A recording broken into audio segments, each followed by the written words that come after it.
Okay guys, so today we're going to talk about looking at a fetal heart tracing, fetal heart monitor tracing. The thing about this is very basic. If you go into labor and delivery, you're going to learn a lot more extensive information about fetal monitoring, but this is really just kind of the basic idea behind it.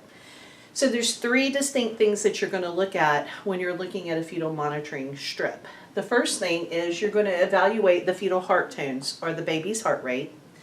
The next thing you're going to, and that's this top portion right here, is the baby's heart rate. The second thing you're going to evaluate is the contractions, the uterine contractions. And that is this bottom portion of the tracing. And then the third thing that we're going to evaluate is there any changes in the heart rate associated with the contraction pattern. Okay, so here's the baby's heart rate, the contractions, and we're going to then look at them together. So bradycardia is the first thing that we're going to look at. So normal heart rate of a baby is 110 to 160. So when we look at the tracing, we can see that it starts at the lines. These little tiny boxes are 10 seconds. So 10, 20, 30, 40, 50, 60. And then these dark red lines are 1 minute apart because there's obviously 60 seconds in every minute. So when we look at this heart rate, we can see that, so we looked at time, now we're going to look at rate. So when we look at the fetal heart rate, it says 30, 60, 90, 120, 150, 180, 210, and 240. So what we're going to do first is we're going to look at the fetal heart rate. And what we said is it is normal for the heart rate to be 110 to 160. An abnormal condition of the fetus is when the fetus has bradycardia. Bradycardia is when the heart rate is less than 110. The biggest reason for fetal bradycardia is hypoxia. Now, the hypoxia could be because the mom's blood pressure went down when she got her epidural, which is a known side effect of epidural anesthesia. But it could be because the baby is just worn out from all the contractions and the baby has now become hypoxic. But you can look and see that this bradycardic baby, the heart rate was in the 80s, and it looked like the baby's heart rate was in the 80s for probably about 1 minute and 40 seconds, and then it dipped down to the 60s. And that is a very scary and ominous finding. So next, the tachycardia is the next thing we're going to look at, fetal tachycardia. And with fetal tachycardia, it's when the heart rate is over 160. The biggest reason, we can see this one is at 180, and you can see it's sustained going all the way across. The biggest reason is with babies, just like adults, when adults get an infection, they get tachycardic. Same thing with babies in utero. So the biggest reason that babies become tachycardic is infection. So you can see that the heart rate is here. Also, fetal hypoxemia. Early fetal hypoxemia can cause tachycardia, and then street drugs. So if the mom's heart rate is elevated from street drugs like cocaine or anything at all that would raise her heart rate, it does cross the placenta and it can raise the baby's heart rate as well. Now the next thing I want to talk about is variability of the fetal heart rate.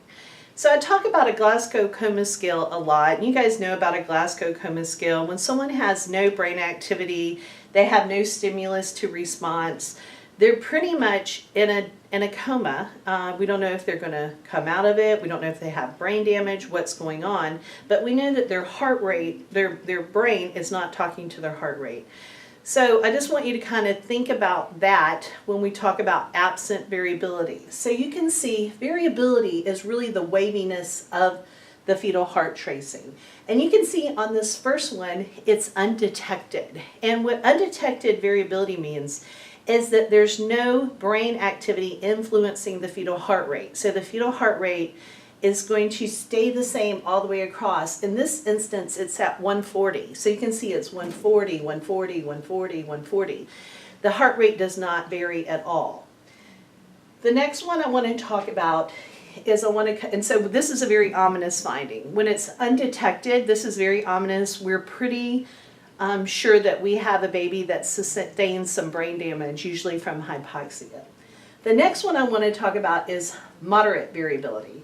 Now, when, say for instance, you're sitting in class and you have your drink and you have some food and you see somebody's outfit and you think it's cute, or you see a handsome handsome man or a very nice looking woman, whatever may be the case, it makes your brain tell your heart to change beats because it's been excited.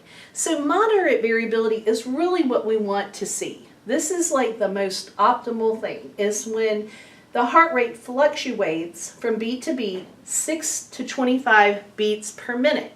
And that's a very good, awesome sign that our brain is speaking very well to our heart, that there's changes in the heart rate. But after class, you get tired and you go home and you lay down and you take a nap.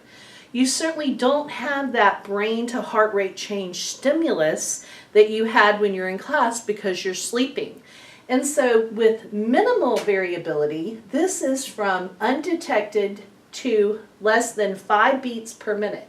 Now you can see it's at least detected. So we at least have 1 beat change, but it's to 5. And so this could be very normal in a baby who is sleeping. If the baby is sleeping, it's completely normal because the baby's brain is not as active and is not stimulating the heart rate change as it would when it's awake and moving around and influencing the cord.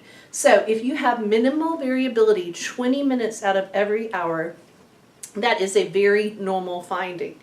If it continues after 20 minutes and we monitor for 2 or 3 hours, then we start to have some concerns. There may be some placental problems. But again, if it's 20 minutes out of every hour, normal. If it continues and the baby never does get to moderate variability, we need to do further testing, and we have concerns about the perfusion of the placenta and the baby getting enough oxygen. The last one is called marked variability. This one is very ominous as well. We don't love this one. This one can be from early hypoxemia or late hypoxemia, where the brain is acting and is very irritated because of the hypoxia, because of acidosis, and is causing massive swings in the heart rate.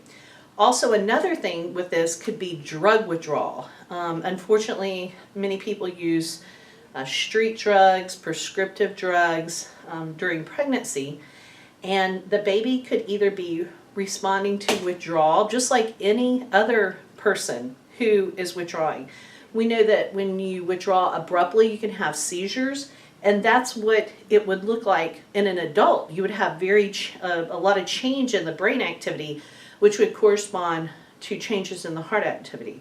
So again, this could be from immediate ingestion of drugs, of street drugs. If the mom did cocaine and the brain was overstimulated, and it would cause the heart rate to have dramatic changes. So this one is not good at all. So the one we really want is moderate variability. We could have minimal variability for 20 minutes out of every hour for sleep. Again, if it goes on more than 2 or 3 hours, we have pause for concern and we need to do more testing. We definitely don't want undetected because we know we have some brain problems with our baby, probably acidosis and some brain injury. And then of course we don't want marked variability because we know we have major brain issues going on that are influencing the heart rate. Okay, now the next thing we want to talk about is long-term variability and accelerations. So when we're looking at a strip, we want to see how is the baby doing. So when we look at our strip, we're going to look at the heart rate first. Okay, we're going to look at the heart rate. And we can see that this heart rate is about 150s, somewhere in there. And we see that it has average long-term variability. We see that it's 6 to 25 beats. But there is something very good that we see in this tracing. And these are called accelerations. And you can see the reason why we call them accelerations is because the baby's heart rate accelerates and goes up, and then it comes back down. We can see it again. It accelerates and goes up, and it comes back down. So accelerations are always, always good. And so what does an acceleration mean? That means, so when you go to the Boston Marathon and you're running, your muscles need oxygen, right? So when you're running and your muscles need oxygen, what happens? Your heart rate increases and your breathing increases to get oxygen to your muscles. So that's exactly what's happening in utero. When the baby moves, he or she can get extra oxygen through the placenta to the baby, to him or herself, and get more oxygen to his or her muscles. And that's how we know they're doing it, is because there's a fetal heart rate acceleration. So accelerations are always good. It means our placenta is working great. There's a lot of oxygen going to our uterus. There's a lot of oxygen transferring from our uterus to our placenta.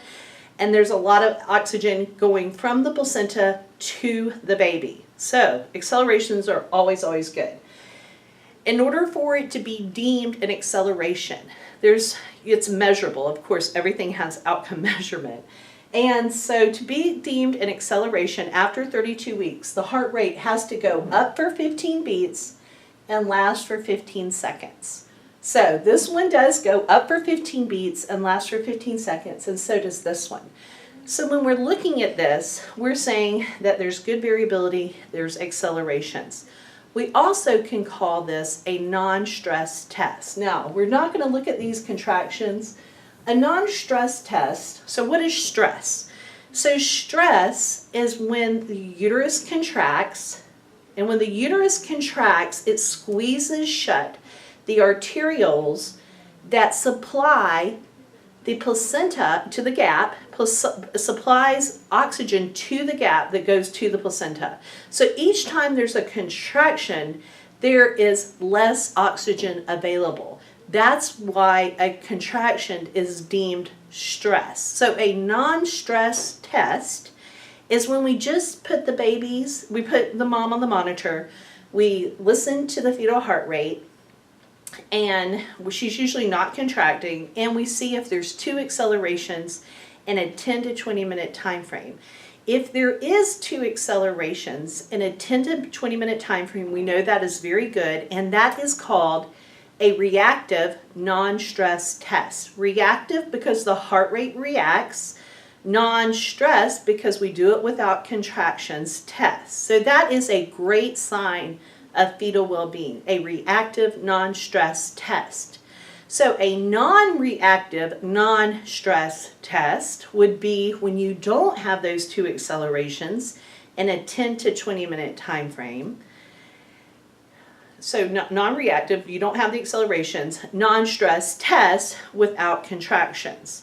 So we don't really love non-reactive non-stress tests because it doesn't tell us that we have great fetal well-being.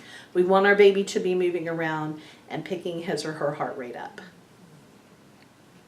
Okay. Okay, so now let's look at contractions. So contractions, of course, are necessary to deliver the baby. We really want mom to have contractions. The contractions squeeze and push the baby down, and it literally push the baby out. The good thing about contractions, they mechanically push the baby out. The bad thing about contractions is that the baby has decreased oxygen during the contraction. It has a stressful event. So we have to look at the risk to benefits. Right, contractions are great, but also if the baby doesn't get enough rest period, contractions could be very bad. So we can see down here, this is the bottom of the strip, and these are contractions. So the contractions have different names for the beginning, middle, and end of the contraction. So the beginning of the contraction is called the increment, the top of the contraction is called the acme, and the end of the contraction is called the decrement. Now, remember I said that the uterus is squeezing shut here, so there's no oxygen at the peak of the contraction. So when there's no oxygen to the baby, we really worry about the condition of the baby. This is why we want contractions every 3 to 5 minutes, because we want them to have a good relaxation phase between the contraction so our babies can get more oxygen. Okay, so now let's talk about frequency and duration of contractions.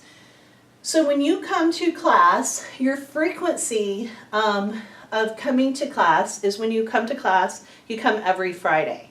So that's when it starts. So the frequency would be from the start of one contraction to the start of the next contraction. When I talk about the duration of this class, I say, okay, so your class is on Friday from 12:30 till 2:30. It's a 2-hour duration. That would be the same thing on a contraction from the beginning of the contraction to the end of the contraction. So once again, frequency of contraction is from the start of one to the start of the next. Duration of contraction is how long the actual contraction lasts.